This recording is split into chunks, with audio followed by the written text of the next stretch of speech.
Armas. Taurus Armas. Eu estive lá na fábrica da Taurus em julho. Em julho? Eu atirei. Você atirou? Atirei. Como que você se sentiu atirando a primeira vez? Foi uma sensação que eu nunca tinha tido. Sentido. Não, e depois eu tive que dirigir, descer a serra. E eu tava, tipo, meio...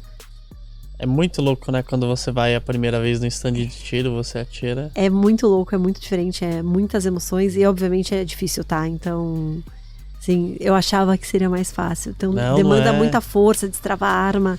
Eu não tenho, acho que eu não tenho força nos dedos, então destravar a arma é muito difícil, assim. Foi bem... o fuzil... Até que eu conseguisse botar... Até segura certinho. Segurar, olhar com o olho certo. Eu falava, eu não enxergo nada, é no outro olho. E é pesado, enfim, foi diferente. Mas a pergunta não tem a ver com a minha experiência de tiro. Mas é muito legal.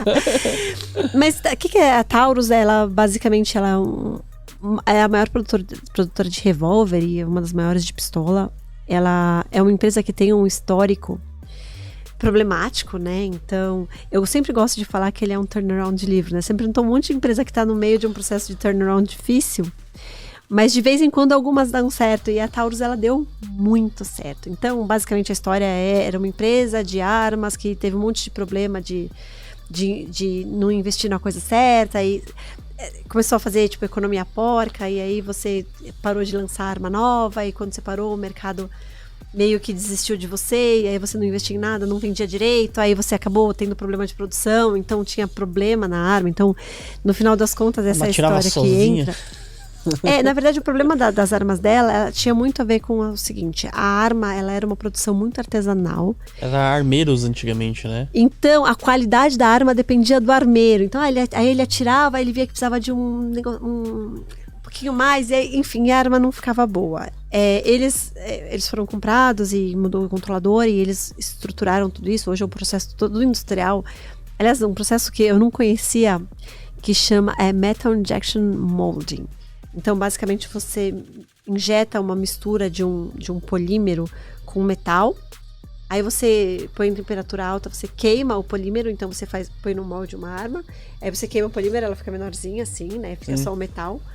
E aí você faz usinagem, é tudo robô, assim, tudo não, mas tem muito robô, tem muita coisa muito automatizada no processo de produção, e aí, enfim, e aí eles ganharam e eles caíram na graça do americano. Então, quando você fala, a primeira coisa que você está falando do mercado de arma, esquece o mercado brasileiro, olha o mercado americano. Então, eles caíram na graça, eles vendem muito bem lá, então eles têm armas pequenas, e eles são uma arma de entrada, então eles são... A arma de entrada, a primeira arma geralmente vai ser uma pistola.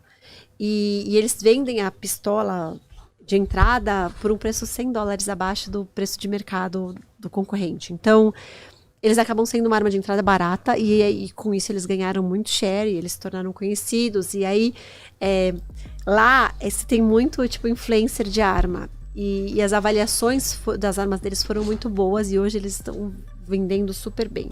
O mercado americano de arma, ele é meio cíclico, e ele tende a ser mais cíclico por contas políticas, né? Então, voltando pro ESG, a gente poderia passar a vida discutindo se a arma é ESG ou não. Eu acho que porque a partir do momento que você... Segurança, cuida da sua família, enfim, mas há controvérsias. E não é o tema, não é o que estão perguntando, eu tenho certeza. Mas o mercado de armas, então, ele foi muito forte ali em 2020, na época da eleição. Então, você sai um republicano, que é um cara mais pró-armas, com a entrada de um democrata, e aí uma discussão de políticas.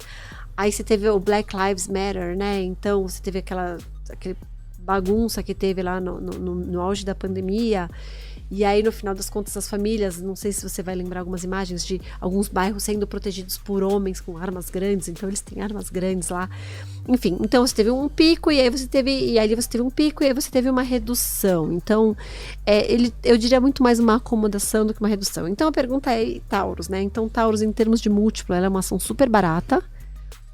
Ela tinha o patrimônio líquido negativo, né? Porque ela veio de uma recuperação judicial, ela virou o patrimônio líquido, então ela agora tem patrimônio líquido positivo, o que quer dizer que ela passou a poder pagar dividendos, e ela gera muito caixa, então a tendência é que ela tenha bons dividendos por aí, mas ela teve uma queda de lucro por conta desse mercado mais acomodado.